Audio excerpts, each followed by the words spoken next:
Well, hi there. Good morning or good afternoon to everyone, depending on what part of the country you are calling in from.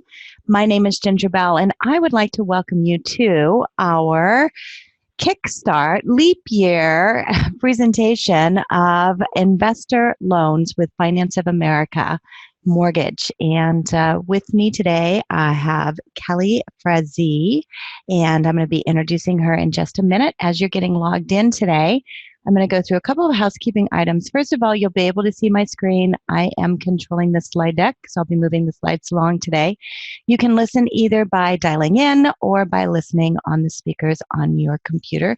And if you do have questions today, we'll be taking those throughout the session today, and we have a Q&A at the end as well. So feel free to type those either in the chat box or in the Q&A box. Both of those will get to me, and I will make sure and share those with Kelly. And let's go ahead and make sure that you all know how to ask questions and you can hear me. I'm already seeing Sandra on there. Sandra, hello.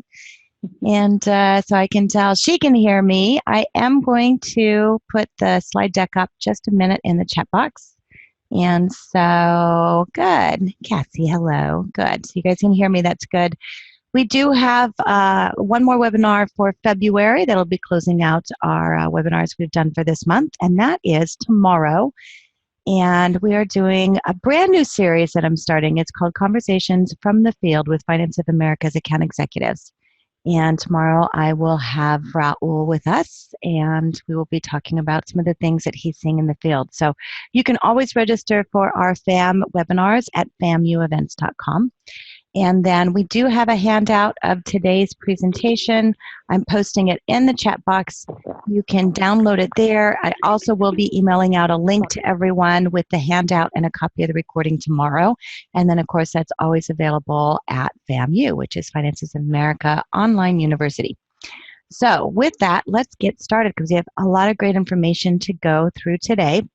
So with me today, I have Kelly. Kelly's a field market specialist with Finance of America Commercial. She has been in the mortgage industry for 10 years, which is like a baby. So it's like so many people say 20 years, 30 years.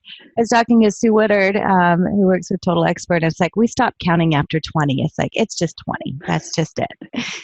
So, but you've been with the company since Finance of America started their commercial division 3 years ago. So I know you've been doing commercial lending for a long time. You're born and raised in the Bay Area, but you now live in Sacramento. And I know you're married with 2 adult sons, and all of them are veterans. So that's right. Very good. And of course, we thank them for their service. And as a mama, we thank you for that too, because I know all of our families sacrifice that. So one of the things as we're going through the information today is really taking an opportunity to look at those commercial residential investors. And that's really what the commercial product with Finance of America brings. And I love your slide here, Kelly, because it talks about the power of one. So I'm going to let you dive right in. Again, if you have questions as we go along today, which I'm sure you do, we always have a ton of questions. And so type them in the chat box or the Q&A box. So tell us about the power of one. Yeah, well, thank you and good morning to everyone. Thanks for jumping on. Hopefully you will take away something very valuable. If not anything else, hopefully some inspiration. So the power of one, I created this because I feel like it's valuable information. It's a great visual for folks. So up at the top, you're going to see a green box. That is one loan officer who brought me a customer, and all of the dark blue boxes are transactions that he has done. And then on to the left-hand side, you see a turquoise box. That's an additional borrower that borrower number 1 brought on. And then in addition to that, he got his 2 brothers all signed up, and those are the orange boxes.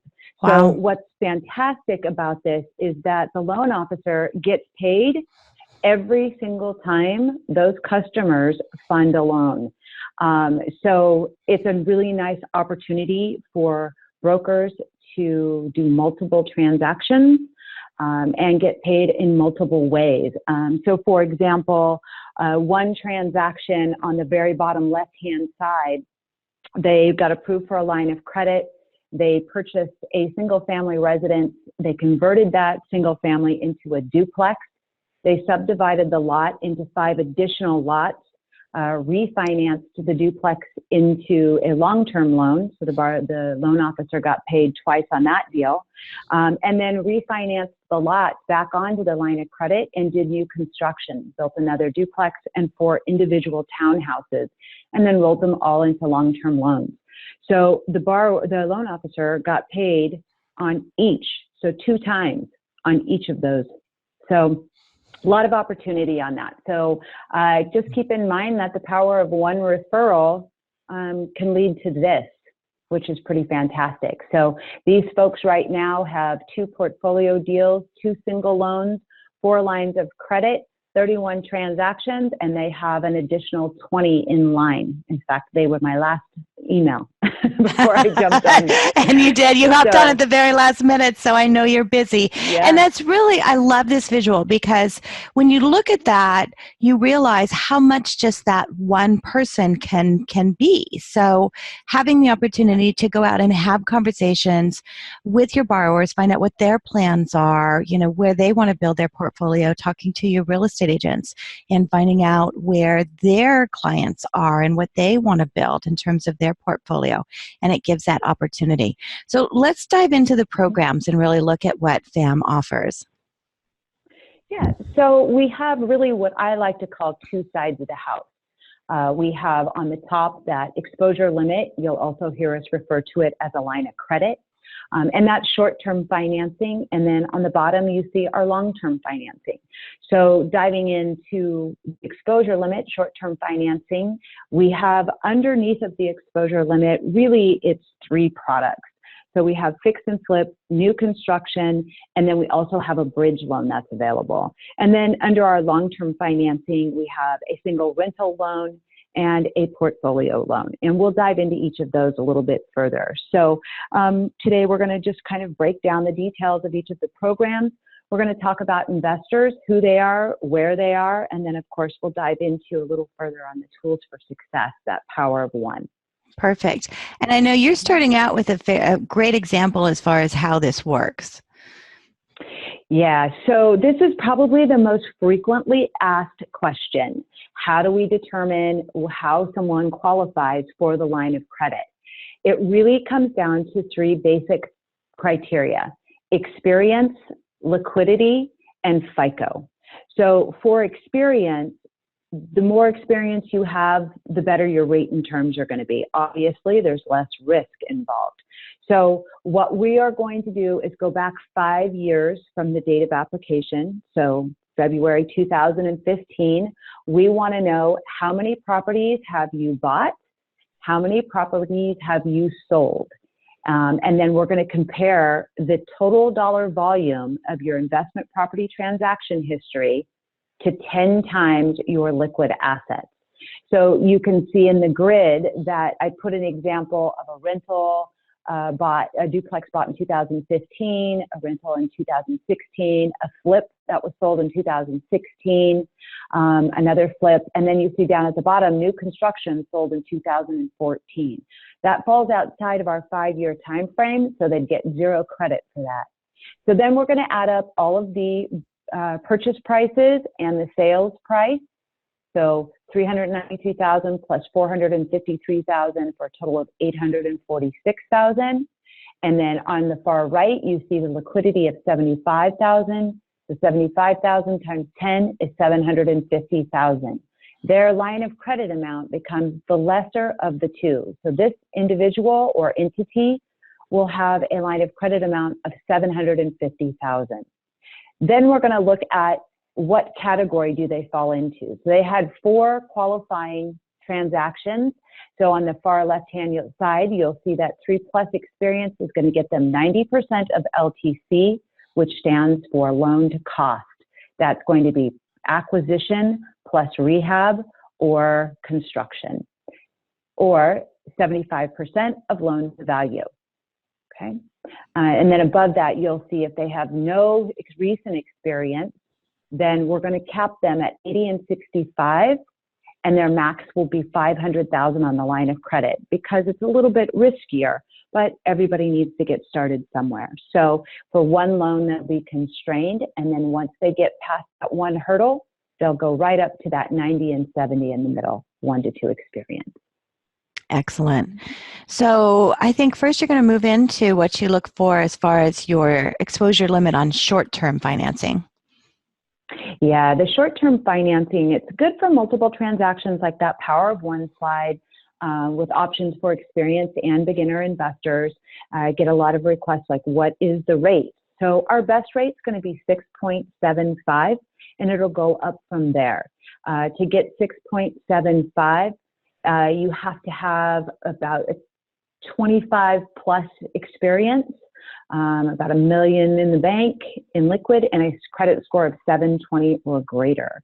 And LTC stands for loan to cost, and that means your acquisition and then expenses for rehab or construction.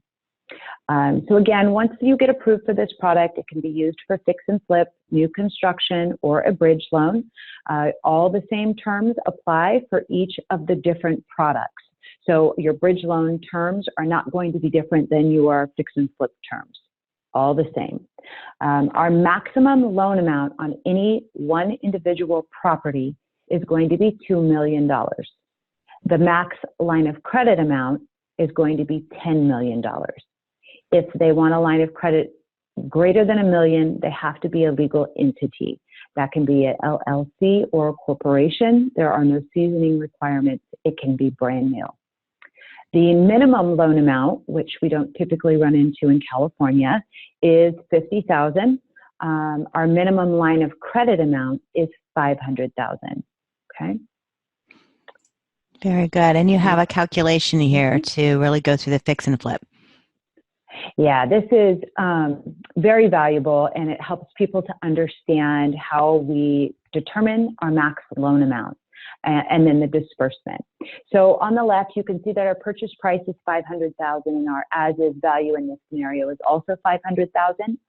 The borrower intends on spending $300,000 on rehab and believes that this property's after repair value, ARV, after repair value, will be $1 million. We can see that their approved terms are 90 and 75. So that gives us all of the basic information that we need to give you an idea of what your max loan amount is going to be. So we're going to take the purchase price of $500,000 plus the rehab budget of $300,000, add them together, and multiply them by their approved loan to cost term of 90%, and that's $720,000. Then we're going to look at that ARV of $1 million times 75%, and that's $750,000. We're always going to go with the lesser of the two. So the max that we would lend on this property in this scenario is $720,000. So then on the bottom of the screen, you'll see initial disbursement. So the purchase price being $500,000, we'll lend 90%. So we're going to disperse initially $450,000, and the borrower is going to have to come in with 10% down plus closing costs. Then we're going to take that determined max loan amount of $720,000 less our initial disbursement of $450,000, and the borrower will have access to $270,000 as a reimbursement for their rehab expenses. So I like to take a moment and make sure that we're clear on this. We don't give the borrower that $270,000 at closing, because then they go do things like buy boats. So we control those funds, right? Or they pay a general contractor, and then the general contractor goes and buys a boat. Right. So we control those funds, and it acts as a reimbursement. So they're going to provide us a budget, and then when they complete some of those line items on the budget, they call for an inspection. The inspector will go out, and then we will release funds based on the overall percentage of the project that's been completed. So they have to spend their own money up front, and then we will reimburse them. Takes about 5 to 7 days. We wire the money directly to the borrower. They can do as many draws as they want. There's no schedule. It's at their discretion. Great. And so just a quick clarification, we have a question as far as what LTC means. And I know you covered it through a couple of the explanations here, but I'll let you cover that again. It stands for loan to cost. So the borrower's cost to purchase the property and the expense for the rehab budget or construction budget, acquisition plus rehab. Very good. So if you do renovation loans, and it's similar to what you'd be looking at as far as a renovation loan, including those improvements as well. Okay, so let's talk about the draw, what that looks like as far as interest. Yeah, so there's a lot of questions from folks about, particularly in the new construction world, are we paying interest on the full amount of the loan, that's $720, or are we only getting charged interest on what we receive in hand? So we have recently introduced some loan level pricing adjustments. So for new construction, all loans are interest on drawn balance. For fix and flip, they have to have an experience of 3 or more to be eligible for interest on drawn balance. So how that works is that you can see that these are some loan level property adjustments. So they're going to get a price adjustment of 0.5 if their loan amount is less than 100,000. They're going to see a credit if it's 500 to just under $1 million. If it's over $1 million, they're going to see an additional price adjustment. If they opt to do a 18-month term rather than a 12-month term, they're going to see an additional adjustment there. If it is a multifamily, 5 or more doors, up to 20, or mixed use, they're going to see a price increase of 0.5 to the rate. And then if they choose drawn balance, depending on their experience, they're going to see an additional adjustment. So, and these are all subject to change, but this is a good example. So project is $650,000 and the borrower has experience of 26.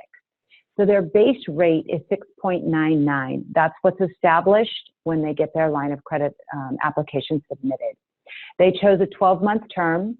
So there was a loan amount adjustment of plus or credit of 0.125. And then they chose on-drawn balance. So their rate went up 0.25. So their new rate is 7.115. For the borrower, how this benefits them is that the rate may go up slightly, but their monthly payments are going to be significantly lower. And then hopefully they're moving quickly enough and they get in and out of that project, and at no point are they paying on the whole loan amount. So a really nice opportunity and a huge hit with our builders. Very good. And so another offering, did you want to go back to that slide, Kelly? No, it looks like there's a question about experience. So experience is based on fix and flips, new construction, which can be a complete tear down or a ground up construction, and rental properties as well, as long as it was done in the last 5 years.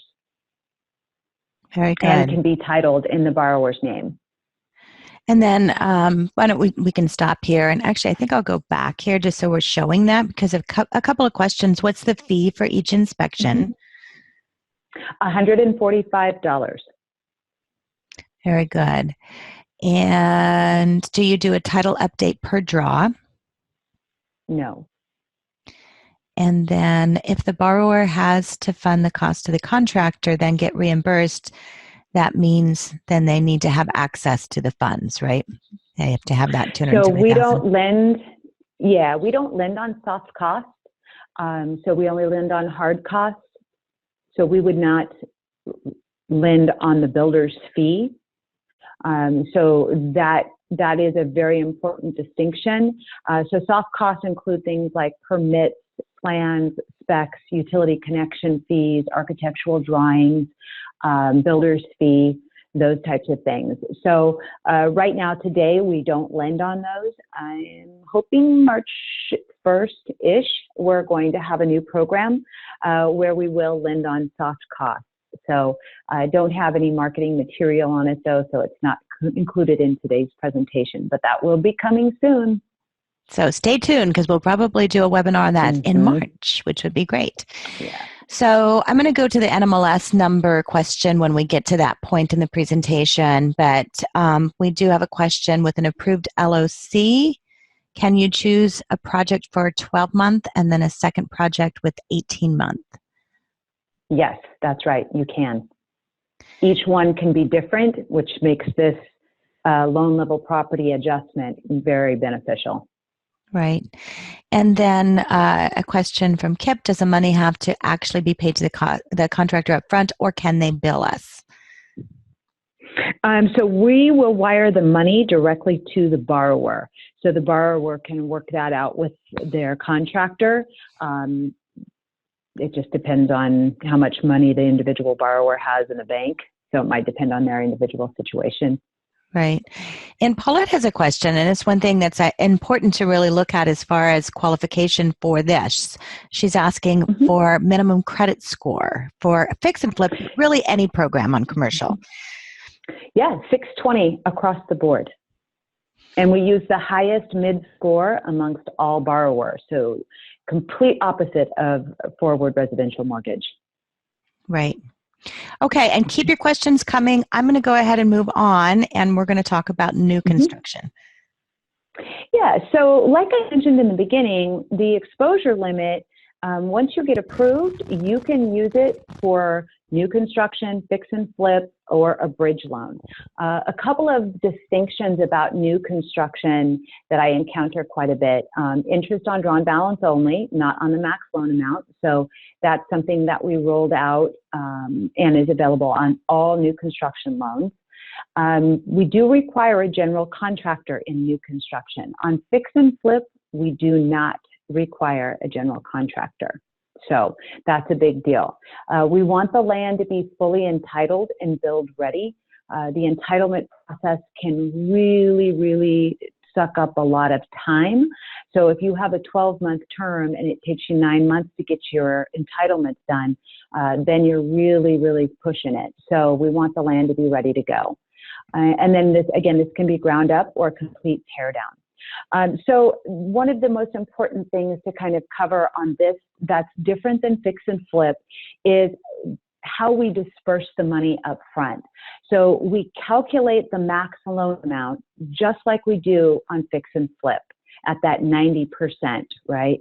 But what we will disperse on the land is going to be 75% of the land value if you have your permits in hand, 60% if you don't.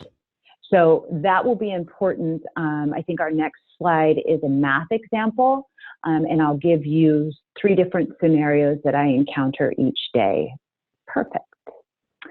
So pretty simple math. The 3 most common scenarios are, hey, Ginger, I want to buy this lot.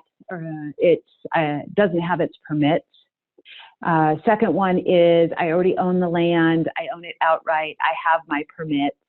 And then the third one rather is, hey, Ginger, I own the land, but I still owe $25,000 on it.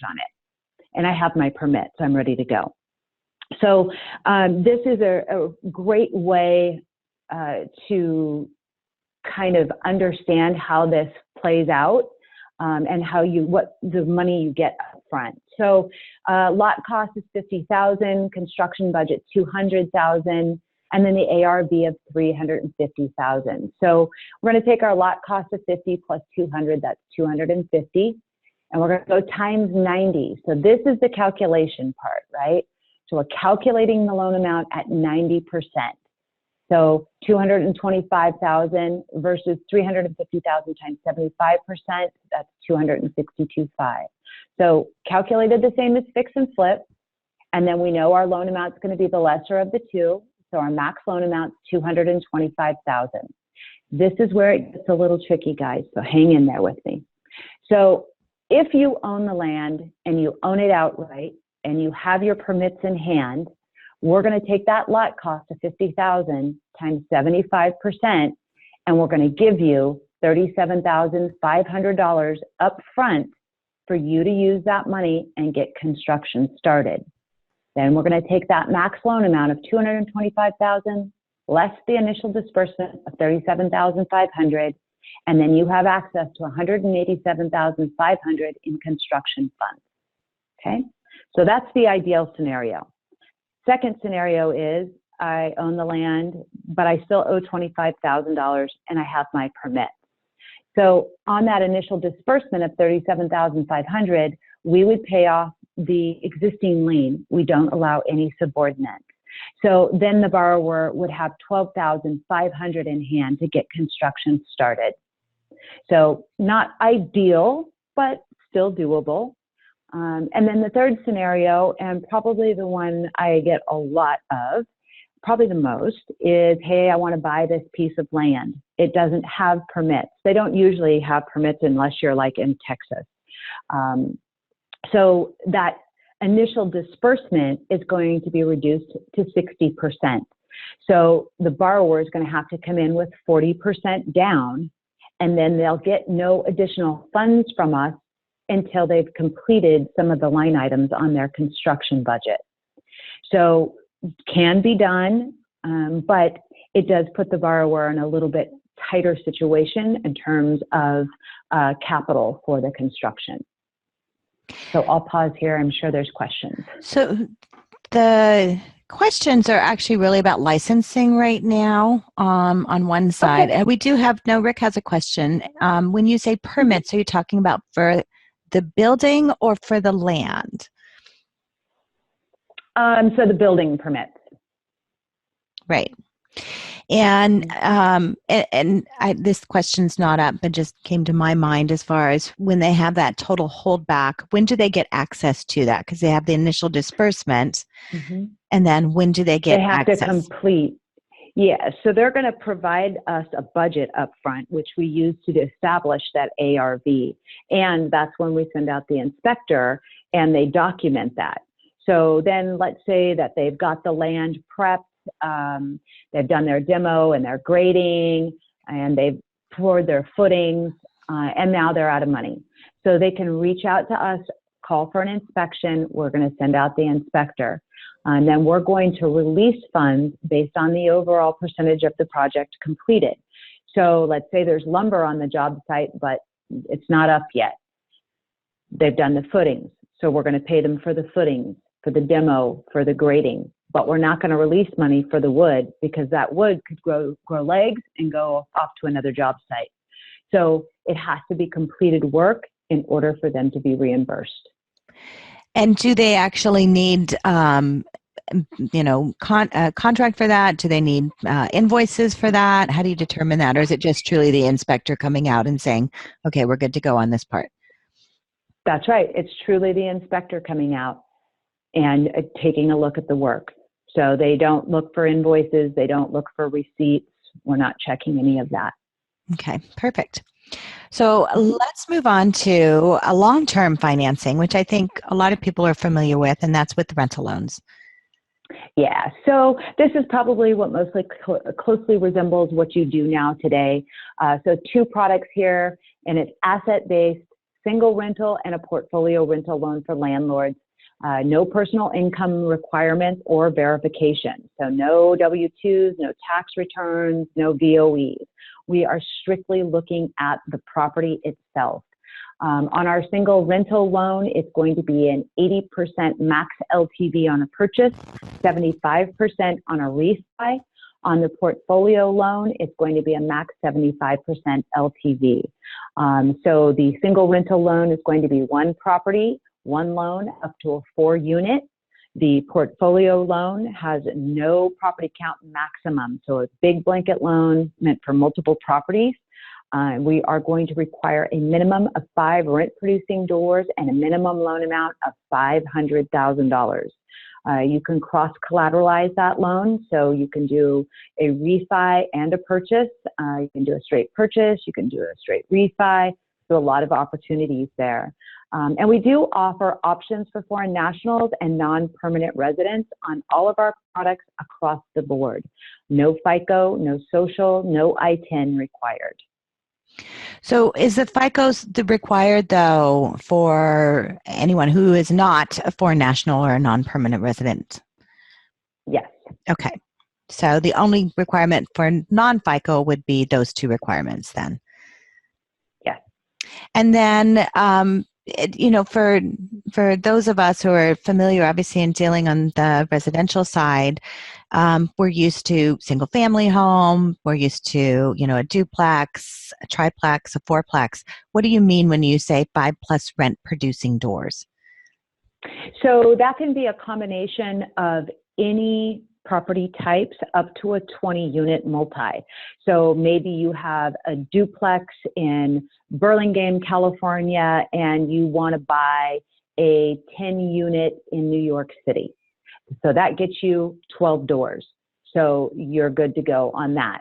And your loan amount, I'm sure, is going to be more than $500,000. So it could be any combination. It could be 5 single-family residences. It could be a 5-unit apartment building. It could be a duplex and a triplex, as long as we have 5 leases, 5 rent-producing doors. Very good. And then I saw, Rick, you had a question, 80% on a fourplex for a purchase. Yes, that's the max that will go.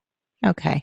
And Roberto, you just answered that for him as far as he says, can you do a fourplex plus 1 single family for the blanket loan? And that would be your 4 Yes. rent producing doors. And then we have a question from someone anonymously. Can you do an A2 visa? I would have to look it up. There's a whole list of codes. I don't remember them all. I apologize. No, it's the government. We're used to that. Yeah. So Catherine's asking how to determine the credit scores for someone that doesn't have a credit score. What types of alternative credit? Yeah. So we don't use it. If they are a foreign national or a non-permanent resident, we will cap them at 65% LTV, which is essentially the lowest credit score bracket. So they don't have to have a FICO if they are a foreign national or a non-permanent resident. All U.S. citizens have to have a FICO. Okay, very good. So no alternative credit there. And then just for clarification, Roberto's asking if you have 10 doors and one to sell 1 door, how will that work with the financing? On the portfolio loan, there is a property release clause. And just to be very clear, these are meant for long-term buy and hold. So both of these products, the single rental and the portfolio, have prepayment penalties. So if they had 11 doors and wanted to sell 1, they would have to pay a property release fee, and I believe it is 115% of the allocated loan amount, in addition to either yield maintenance or declining points. So hopefully they're going to be making a lot of money on that sale, and those fees won't matter. Right. Right. And we're getting a lot of questions on licensing and NMLS numbers, and keep your questions coming, but we're going to get to that in the end, guys. So I'm going to go ahead and keep us moving on, and let's move on to, do you have an example here as far as some of the requirements for the single rental? Yeah, so I'm not going to dive deep into this. It's pretty straightforward. So at the top, the loan to value is going to be the percentage number. So if it's a purchase and they have a credit score of 620 and the property's debt to income ratio is 85% or less, then we're going to go 70% LTV. So you can see how that's spread out there. And like I said in the beginning, we don't have any personal debt to income ratios. We're strictly looking at the property's debt to income ratio. We calculate that by taking principal and interest, taxes, insurance, and association dues divided by gross rent. Okay? And that gives us the PDTI, also known as debt service coverage ratio. That's what DSCR stands for. We have 2 under the single rental loan. We have a 30-year fixed, fully amortized. Rate is going to be anywhere from 4.5% to 6.5%. We also have a 5-year interest only. They have to have a minimum credit score of 700. And then we also now will allow a refinance only of short-term vacation rentals. So think Airbnb, VRBO. So if they want to refinance it, we can do that. They have to have a minimum of 2 years of rental history to be eligible for that. And then you can see it says foreign nationals and rural properties will be capped at 65% LTV. Same stands true for non-warrantable condos. Okay. So then moving right down to loan to cost. So seasoning on a refi is only 90 days. So that's a pretty low hurdle. If they've owned it less than 90 days, we're going to give them 80% of their loan to cost of the appraised value. Okay. Very good. And that pretty much covers that. And then this next screen, there it is, just gives you a very simple example of how we calculate property debt to income ratio. You can always log on to our website and use the calculators there to establish what that looks like, or you can reach out to me. I'm more than happy to run a quote for you. I do have a pre-quote form that asks all of the pertinent questions. It's just a one-pager based on estimates. Very good. And you really have a lot of tools to be able to help to determine the rates, what they qualify for, all those kind of things. So I'll let you kind of run through those. Yeah. Absolutely. So our website is foacommercial.com. It's a pretty inclusive website. It includes your dashboard, all of our marketing materials that you can customize, all of the application documents, the calculators. It's pretty helpful. Then most of the field market specialists do recurring Zoom webinars. So I personally have one set up once a week for borrowers and real estate agents. And then I have one for loan officers and brokers. So I try to do it every week so that we can stay current. You can invite your borrower to come along and listen. Then I have also established one-click email templates, right? So you guys don't have to reinvent the wheel. You can just reach out to me and I can forward that over to you, and it includes all of the doc requirements. You can broker loans or you can refer them to your local expert. We have field market specialists all across the country. And then I'll show you in just, I think it's the next slide, the licensing map, which will answer all of your questions. So lots of tools that are out there for you guys to be able to get some success with this channel of business. Very good. And so before we move on to licensing and who you contact, because I'm seeing a lot of great questions on that, Roberta wants to know as far as maintenance holdback. Do you require a maintenance holdback on the monthly payment? I am not familiar with what that is, actually. I'm not sure what you mean by a maintenance holdback. Yeah, so Roberta, if you want to type in there what your if you've seen that before, if it's just a question relating to something that you've seen, we can have escrow holdbacks. Maybe that's what you're thinking of. So, but typically it sounds like maybe that's not there. So if you want to put some more information in there, that would be great. And then we're going to get into where you can do these. But before we do that, I know, Kelly, you and I have this conversation all the time, and you're so great about educating. Yeah. So where are the investors at? They're everywhere, everywhere. So I encourage all of you to jump on Google or whatever search engine you use and type in real estate investor meetup groups in whatever city you're in. You will be amazed at the number of real estate investment groups that are right in your community. A couple of things about these groups, guys, is that they're newbies, they're experienced investors. You join, it's usually free or very minimal amount of money to join. And then you get access to an entire database of investors, and they all want money. They're all looking for these types of programs. Some of my specific favorites in terms of podcasts and websites are Bigger Pockets and Connected Investors. Bigger Pockets, I'm such a fangirl of Brandon Turner. He has a great podcast. There's every subject under the sun that you could think of. And it's really informative. And Bigger Pockets has a yearly conference. This year it was in Nashville, Tennessee. So there's a lot of opportunities there. You can put your business card on their marketplace. Connected Investors has great opportunities to find people who are looking for properties or properties that are being offered or people who are looking to collaborate. So a lot of really good leads for you guys. Some of my other favorites are small builders associations. Those are out there. You can join along and you get connected with these builders. Infill builders, that's a thing. So we didn't know, and we were at the builders conference and we started talking to a gentleman about infill builders, and my boss Andy said, geez, I wish I knew, what their parent organization was. And the guy said, oh, it's easy. It's called Infill Builders Council. Wow. So yeah, it's a great opportunity. One of my personal favorites is property management companies. Every single one of their clients is an investor. Right.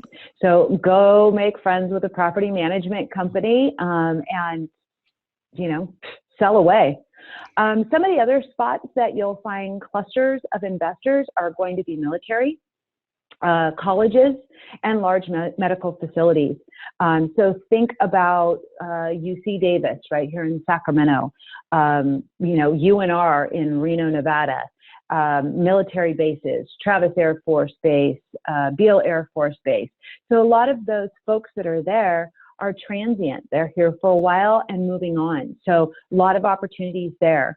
One of my best customers is in the military, and he's based in San Diego, but he buys his properties in Ohio. The properties are $50,000 to $75,000. He buys about 20 a month, and then he rolls them into portfolio loans. So my loan officer is getting paid twice on those deals. Wow. Okay? Another great one is financial planners. They know who has the money and who needs to invest their money, right? So great opportunity there. And of course, the easiest one is going to be your existing database of business partners and borrowers. So, as your millennials start to get a little bit older, or you're talking to your Generation X or your baby boomers, those folks all may need lending for investment opportunities. Geez, that was a mouthful. But so true. Opportunities. Yeah. So I love the ideas that, the military areas and colleges, and not so much going to the military, but looking at areas where there is a large military presence, or colleges, where there's a large, where somebody would be saying, hey, I'm going to invest in buying a couple homes. And my son's going to school in Ohio. So trust me, I know. Yeah.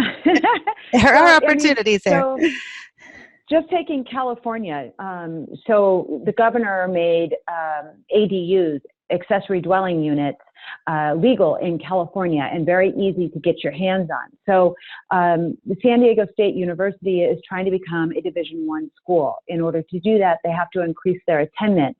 When you increase attendance, what do you need? Housing. So now with the governor making it so easy, if you lived in the San Diego area, you could reach out to a title company and say, hey, I need to get a list of all investment properties in this zip code that have lots that are this size, and then you could market to them. Did you know you could get approved for a line of credit? You could fix up the existing rental property, and we'd lend you the money to build an accessory dwelling unit. Now you're going to get twice the rent. So a lot of opportunities, right? So just thinking outside the box. Well, that's a great way to think too, because when you're looking at those, the types of homes, and especially millennials and our Gen X, they look at their property as something that can be income producing. And so being able to do something like that is a fabulous idea. Okay, so a couple quick questions before we move on to licensing requirements. And that is, Roberto clarified, escrow holdbacks. He's talking about escrow holdbacks to cover maintenance on the property. So for the long-term loan, is that what you're talking about? Because we don't require that for fix and flip or new construction. I guess my guess is you're probably talking about the portfolio loan. And to be honest, I don't know. I've not had that question before. I would have to check and get back to you. It's called a maintenance escrow. Escrow holdback to cover maintenance on the property, yes. Okay. Yep. I'll have to follow up on that one with you, Ginger. Okay, good. So we'll do that. So if there's questions, Roberto, you had a couple questions, so I'll make sure that Kelly gets in touch with you on that. And then before we get into licensing, so we're going to tell you where you can do this at and what the requirements are. Hamid has a question, and I think maybe jumped on late, but do you lend for single family rental, fix and flip, or construction? Yes, to all of the above. Okay. But it is not an owner occupied, and I think that's the most important thing to clarify in this. So these are investment properties. Correct. Okay. Very good. Okay, so let's hop into licensing because you guys are wanting to know, how can you do this? So the beautiful thing about the commercial channel is that you do not have to be licensed in all the states. So the 3 states that are in that darker brown gray color, North and South Dakota and Vermont, we are not currently licensed there, so we don't do any business there. We recently added Utah, so we can now lend in Utah.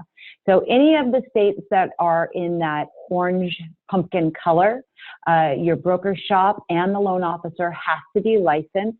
Florida has some particulars. So if it is an individual, you have to be licensed there. If it is an LLC or a corporation, you do not have to be licensed there. And we're talking about a different license than their NMLS license. So this is a completely different license. It includes NMLS as well. Okay. Yeah. So if they have their NMLS license, then for Florida, licensing requirements are applicable for loans made to individuals, not to entities. But not entities. Right. That's right. So whatever. Which is pretty nice. Yeah. So whatever state you're in, the first thing is there's actually a way you can do this where you can just do a referral that you don't have to be licensed. So if you don't meet the licensing requirement in a particular state, then you don't have to worry about it. Guess what? You can still do this. So I'll let you talk a little bit about that.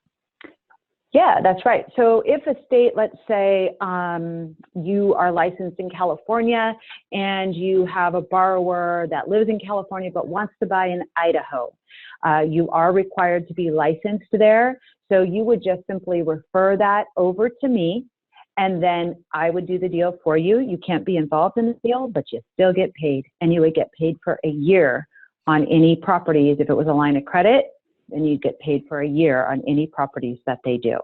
Well, and going back to the power of one, too, it's not just from what they send you, but then any other referral business that comes through that particular referral that's made as well. That's right. If the state is in that mint color, you are not required to be licensed there. So let's say Pennsylvania. So Pennsylvania, no license required. You can broker that loan. Right. Ohio, yep. There's a good place to go. Affordable homes. Yep. Lots of colleges. Very good. Pretty much anything outside of California and Hawaii is affordable. Yeah. It's pretty expensive out here. So we have someone from New Jersey. New Jersey is yellow. So that means the broker shop only must be licensed, right? It means the broker shop must have a broker, banker, lender license. Gotcha.